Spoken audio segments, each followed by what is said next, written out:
You guys continue going after records that should be made available to American citizens. Why don't you tell us some of the things you guys are doing these days at Judicial Watch? Well, we're still battling on Clinton emails. We had a federal court a few weeks ago, Judge Royce Lamberth, who's out of Texas as well. He ruled that Hillary Clinton's email system was one of the gravest offenses to modern transparency. And so he authorized discovery. So we're going to be taking more evidence on the Clinton email scandal. And we're right in the thick of it on these deep state attacks on President Trump, the effort to overthrow the presidency, 30-plus Freedom of Information Act lawsuits. We received the FISA warrant applications. We received the documents showing that Christopher Steele, the Clinton spy, was getting paid by the FBI and then presumably cut off, but not really cut off because he started meeting with the Justice Department on the sly through Bruce Orr.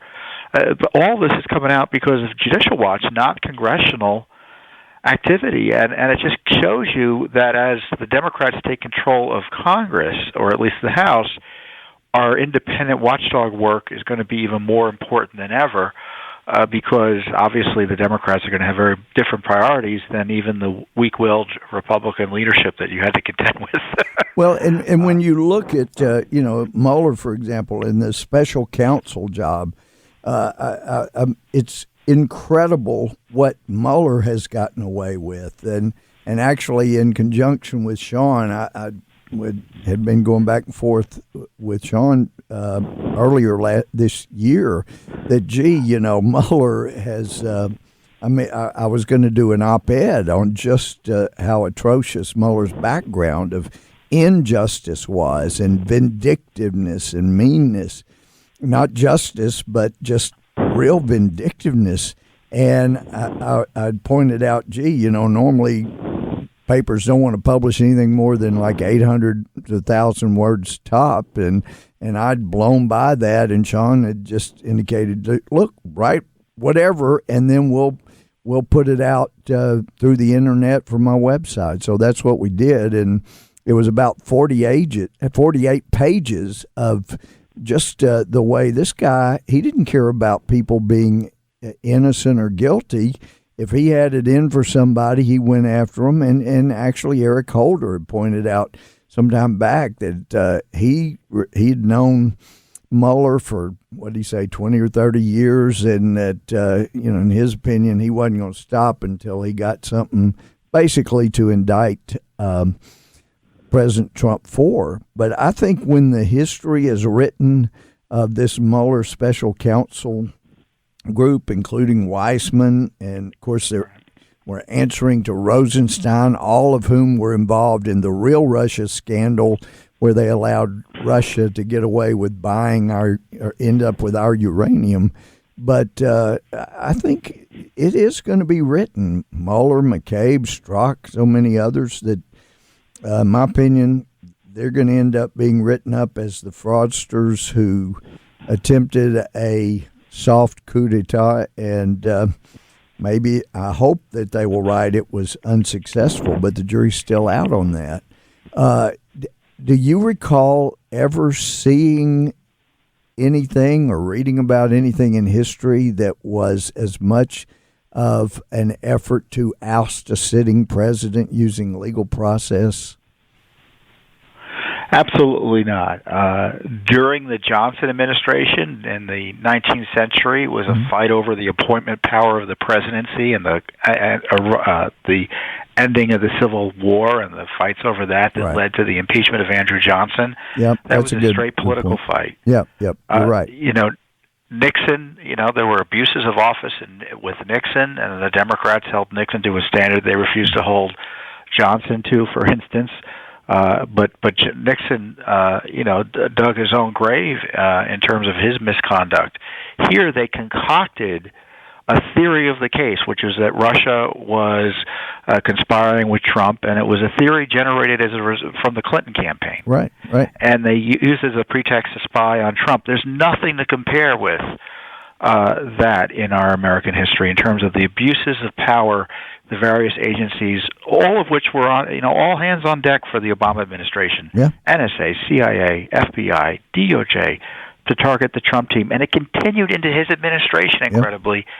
with the apex is the Mueller investigation. Yeah, well, Tom Fitton, Judicial Watch, you've got such great experience. You've seen these things, and you're right about the Andrew Johnson impeachment. It was political, but in this case, it is extraordinary. And the more we found out about Steele, the former MI6 guy, you got Comey and all these other people that were verifying the validity of this information they presented to a judge, got 4 different warrants.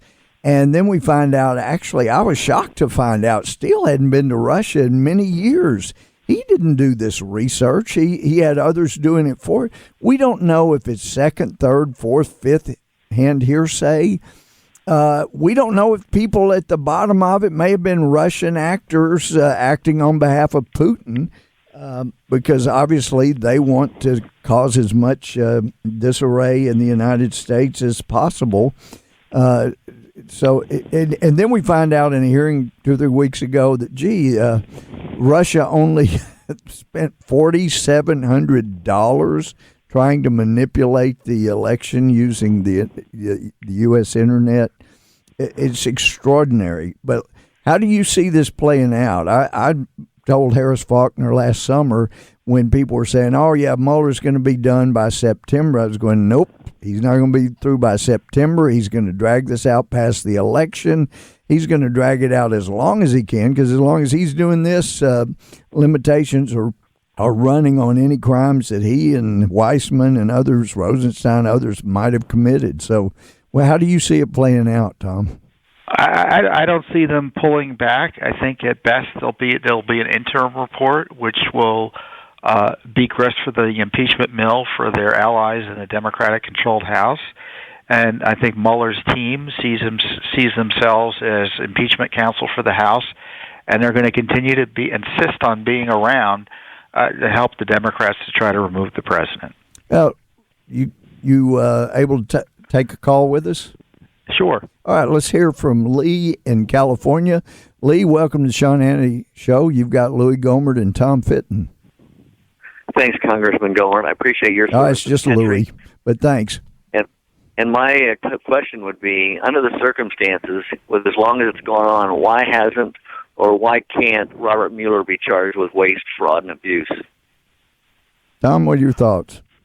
Because Mueller is the tail wagging the Justice Department. So any misconduct by the Mueller operation, any oversight by the Mueller operation is lacking. And for all the noise about the FISA warrants and everything, I've been disappointed that absent people like Louis Gohmert, few in Congress have been willing to provide oversight of Mueller and take him on more directly and his gargantuan operation on more directly. And he's someone who is operating beyond all constitutional scope, authority, and guidance, and it's something that needs to change, and that's what we aim to do through our own litigation. Yeah, but he is acting within this extraordinary scope that Rosenstein has given him. Basically, anything you want to do, and as long as he's acting under the color of federal law, then he can't be charged. But there are things he could be charged with, and I would sure like to see a special counsel go digging into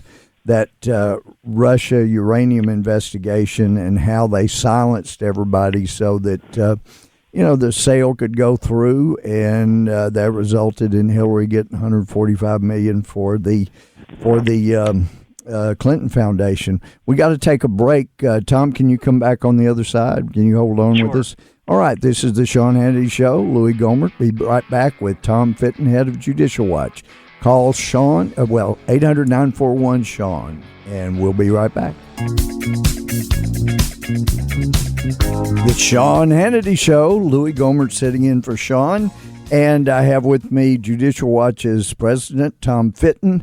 And Tom, regarding Hillary Clinton's emails, the president then, Obama, had said, oh, well, there was no evidence, intent to anything inappropriate. But actually, James Carville gave us evidence of intent.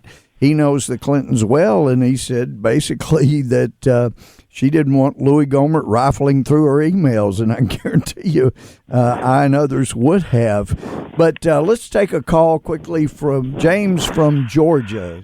James, welcome to the Sean Hannity Show. You got Louis Gohmert and Tom Fitton. Thank you very much, Louis. Pleasure to talk with both of you. Look, I love Sean's show, but I'm at wit's end with all this. All across this nation tomorrow, people are going to be in court paying fines from everything from running a stop sign to theft, or possibly even going to prison for worse crimes. Now, the thing that's frustrating me the most, when are these people going to be held accountable? I want to see James Comey in handcuffs. There was a time in this nation's history, someone like Peter Strzok would have been taken outside and shot in the face for attempting to usurp the will of the American people. Well, there were lies. There were all kinds of things that could lead to criminal charges. And I don't think we can close the book on that yet. But, James, let me tell you, I don't think you will find two people that are more frustrated with the very thing that you pointed out than Tom Fitton and Louis Gohmert. And there'll be others on the show the same way. We are as probably more upset than you are, and a lot of the reason is we didn't have Republican leaders who would stand up and take a position, and it has really hurt us. What do you think, Tom? Well, look, no, there's no time when someone would have been taken out and been shot in the face. Look, Peter Strzok may have committed crimes. He needs to be investigated seriously by the Justice Department. That's not being done. I don't want to guarantee a prosecution. This is the rule of law here, but I want serious investigations that people can have confidence in. And your caller is highlighting the fact that regular people are subject to serious investigations. When there's obvious crimes, they're often prosecuted and convicted. And that's not the case for powerful people too often here in Washington, D.C., especially if they're in key positions in law enforcement, right, like in the FBI and Justice Department. That's so true. Well, we got to take a hard break, but we're going to keep pushing to hold them accountable. Thank you for listening. Come on back. Sean Hannity Show. Louis Gohmert sitting in. Thank you, Tom Fitton.